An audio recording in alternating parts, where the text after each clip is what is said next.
E aí eu comecei a ver o quanto que algumas coisas eram importantes para a pessoa com deficiência, que não fosse apenas ali o emprego. E eu comecei a desenvolver parcerias com as empresas, porque elas queriam, tinha até um termo, deficiente leve. Aí eu ficava pensando, é magro? Pesa quanto, né? Porque é como se as pessoas quisessem um deficiente que ele não tivesse que fazer nenhuma adaptação. É um semi-deficiente. Uma deficiência leve. E eu lembro que, porque eu sou pessoa com deficiência de acordo com a legislação, né? Então, eu tenho direito a cotas, enfim. E aí, as empresas eram doidas comigo, né? Porque elas falavam, não, mas sua deficiência é leve. Eu falava, o que é ser leve, né? Porque não é aparente, né? O que é que vocês chamam de leve? E aí, eu fiz meu mestrado, eu traduzi o primeiro instrumento da psicologia para a língua de sinais no Brasil. Eu traduzi a escala de valores do trabalho para Libras. Enfim, eu comecei a viver muito o instituto, muito projeto, muita coisa. E eu via o quanto as questões sociais, as questões físicas, porque tinham muitos projetos que a gente fazia lá, que eram projetos que envolvia esporte, né? Esporte paralímpico, enfim. Então, eu vivi os 4 eixos ali, né? Enfim. E aí, depois que eu saí desse instituto, eu passei num concurso público.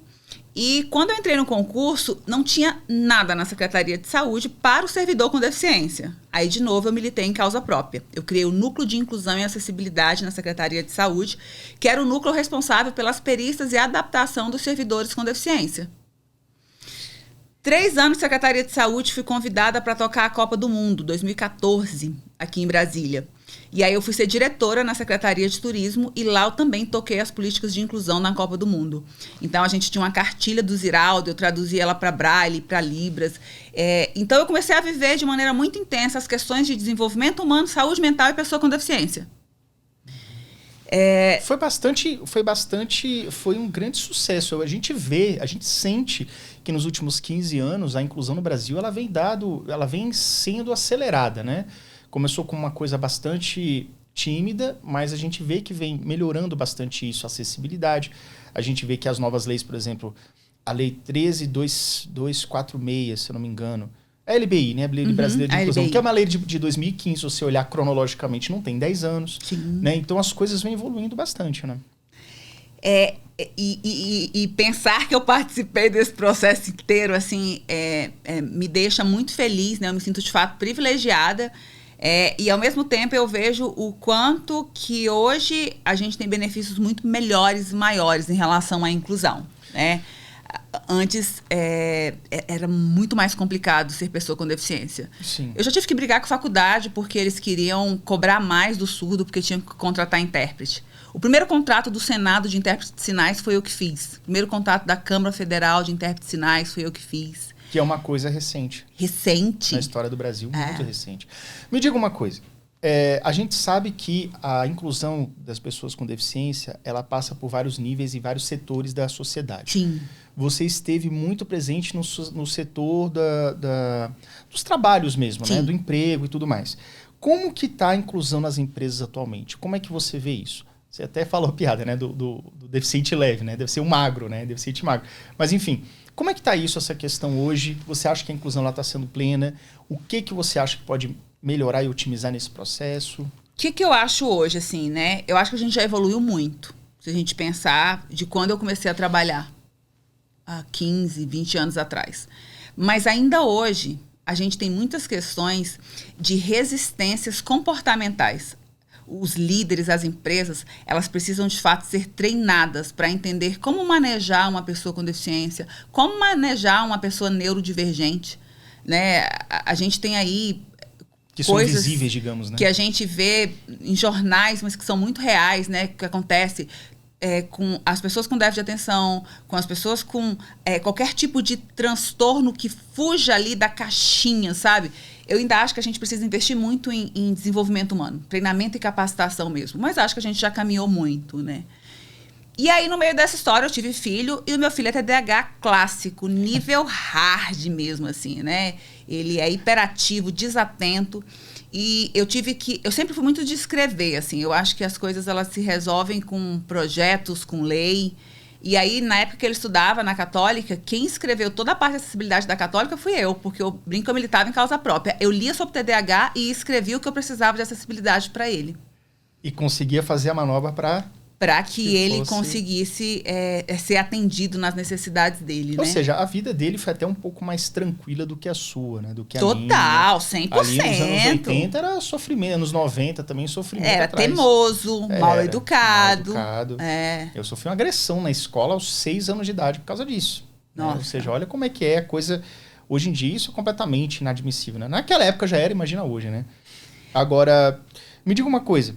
Mesmo assim, com essa inclusão,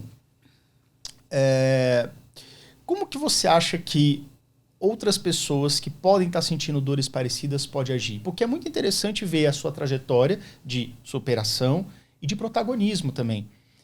Mas lógico, o Brasil é gigante, tem pessoas em municípios sofrendo, pessoas em estados, no país, nas capitais. O que você acha que é interessante a pessoa fazer para que ela consiga também ter seus direitos respeitados? Então, eu gosto muito de uma palavra que diz que empregue tudo que tu possuis em busca de conhecimento e isso te será árvore de vida. Eu acho que as pessoas precisam buscar conhecer, né? Porque aquilo que me é ensinado não me pode ser roubado. E aí eu vejo isso tanto das questões de saúde mental quanto da questão das pessoas com deficiência. As pessoas precisam conhecer um pouco, né? Mas eu não dou conta de ler. Cara, hoje você consegue escutar um podcast, você consegue colocar um tradutor ali para você escutar o áudio, né? De uma legislação, enfim. Eu acho que as pessoas precisam sair desse lugar de oculto para, de fato, ser protagonistas, para serem autores da sua jornada, né? Eu intimo muito os meus pacientes em consultório, né? Quando eles trazem demanda de outras pessoas, eu falo, quem tá aqui na minha frente é você, vamos lá. Campanha da vida, né? Cada um pega a sua e cuida. Porque, independente da pessoa estar num município, e é claro que eu não estou falando que a gente aqui em Brasília não tenha mais acesso do que eles, mas eu acho que as pessoas precisam ser autores da sua história. Tem gente que se escora na sua dificuldade. Tem gente que se escora na sua deficiência, sabe? E aí eu acho isso... eu não acho isso tão funcional. Eu não acho que resolve. O objetivo da pessoa seria realmente, assim, procurar se superar. E buscar conhecimento. Porque naquilo que eu não dou conta, eu posso pedir ajuda para alguém, né? Na multidão dos conselheiros eu encontro pais, mas eu preciso ter conselheiros.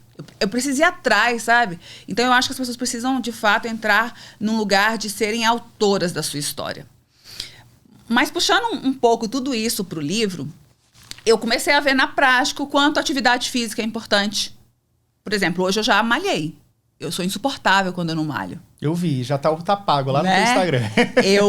Eu tenho, de fato, a necessidade de fazer atividade física e isso me regula, né? A ciência prova aí a quantidade de neurotransmissores que a gente tem aí quando a gente faz atividade física. Mas eu também preciso dormir. Eu também preciso me alimentar melhor. Existem alimentos que a gente sabe que vão tendenciar a nos levar aí para ter eventos mais ansiosos, né? Comportamentos mais ansiosos, né? Então, assim, se eu como muito doce, me dá um pico glicêmico, só que ele baixa muito rápido, eu quero de novo. E aí isso pode me deixar, além de agitada, pode me deixar também irritada. Então, tem gente literalmente que está enfesado, né? Não tem uma regulação boa da microbiótica do intestino. Então, eu comecei a ver na prática o quanto esse cuidado integral, esse olhar do ser humano como um todo é importante, tanto para as pessoas com deficiência, quanto para as pessoas com demandas de saúde mental. Porque nem todo é transtorno, né? Nem tudo é transtorno. O Clube TDAH em Ação tem tudo o que você precisa por um preço super acessível. Engajamento, foco, ferramentas importantes, motivação, amizades e família. Além de aulas completas de como você pode se dar bem no mercado de trabalho, mesmo tendo TDAH. Fora as aulas completas sobre medicamentos com os especialistas do clube. Conheça o clube no link da descrição.